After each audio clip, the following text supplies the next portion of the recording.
शेतामध्ये सर्वांनी म्हणून फर्स्ट क्लास जेवण केलं आणि नंतर पान सुपारीचा बेत झाला. तर नमस्कार मित्रांनो, आज आहे दर्शवेळ अमावस्या. अशाप्रमाणे आजही पहाटे 5ला उठलो. किचन मध्ये आई जोरदार स्वयंपाकाची तयारी करत होती.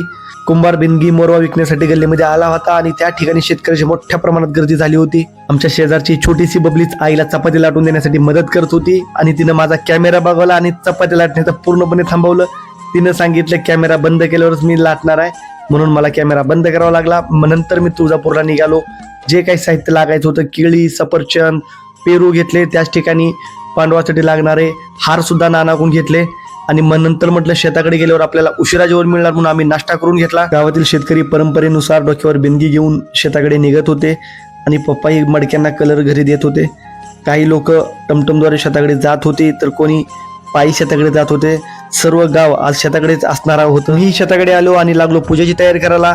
माझा हा छोटासा पुतण्या शिवांश मलाही मदत करू लागत होता. आम्ही सर्वांनी मिळून पूजेची अगदी व्यवस्थितपणे तयारी केली. आई आणि बबली नैवेद्य व्यवस्थितपणे मांडत होते. मी पूजा केली, श्रीफळ फोडला आणि निघालो शिवारीतील सर्व देवांना नैवेद्य दाखवण्यासाठी.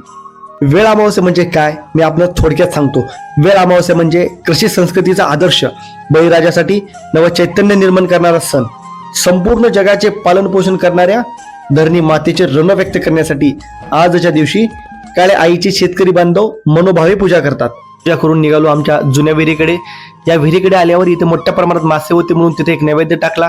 नंतर विचार केला, सर्व शिवारातील देवाचे नैवेद्य मी याच विहिरीत दिले, कारण इथे खूप मोठ्या प्रमाणात मासे होते. म्हणून या मासे रूपी देवाला मी सर्व नैवेद्य त्या विहिरीमध्ये टाकले. आमच्या शिवारातील झुंबर सिद्धगणेश हे शेतकरी आपल्या शेळ्या घेऊन शेताकडे जात होते. मी पूजा करून आल्यानंतर जेवणाचं ताट तयार होतं. आम्ही सर्वजण मित्र कंपनी बसून जेवण केलं. आजचं जेवण हे 5 स्टार हॉटेलला पाठीमागे टाकणारं प्रत्येकाच्या शेतामध्ये होतं. जेवण झाल्यानंतर मी शेतामधले पिकं पाहत होतो.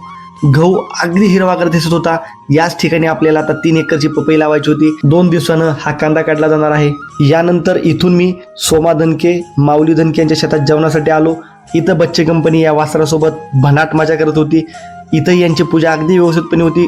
पैलवान, मी आणि माऊली तिघांनी मिळून पुन्हा जेवणाचा आस्वाद घेतला. जेवण झाले म्हणल्यावर पान सुपारी लागणारच होती. आम्ही पान खाल्लं.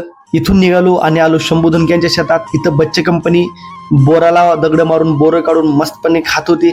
मलाही जुने दिवस आठवले. इथून मी परत शेताकडे आलो आणि जेवण इतकं झालं होतं की स्थूलपणा आला होता, म्हणून चहा पिणं आवश्यक होतं.